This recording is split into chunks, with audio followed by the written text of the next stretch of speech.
तर पिठी भात म्हटलं की आपला जीव की प्राण. तर दुपारच्या जेवणाला गरमागरम भात आणि त्यावर पिठी वाढून खाल्लं होतं.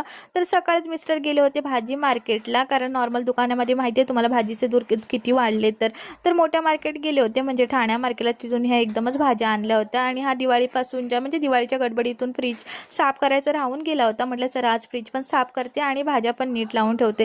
तर ह्या मिशोवरून बॅगा मागवल्या होत्या, त्याच्यात मस्त भाजी भरून ठेवली होती. नंतर आईकडून निरोप आला की संध्याकाळचं जेवण बनवू नको, इकडे जेवायला आहे, कारण मामीने मच्छी आणि चिकन आणलं होतं. मग मामी चिकन साफ करत होती, तोपर्यंत म्हटलं दे मी मच्छी साफ करून देते. आणि आईने तोपर्यंत इथे मसाला बनवायला घेतला होता, मस्त असं चिकन. आणि नंतर मग मामी वडे बनवत होती, म्हटलं दे मी बनवते. मग मस्त असे वडे आणि चिकन आणि मच्छी बनवली होती, कारण अर्धे जण चिकन खातात आणि अर्धे जण मच्छी आवडते. तर मामांसाठी मच्छी बनवली होती आणि आमच्यासाठी चिकन बनवलं होतं. मग मस्त वडे वडे असो या चिकन असो, आम्हाला मात्र बाजरीची भाकरीच लागते. तर मिस्टरांसाठी 2 बाजरीच्या भाकऱ्या बनवल्या होत्या. असा होता आजचा दिवस. Please subscribe.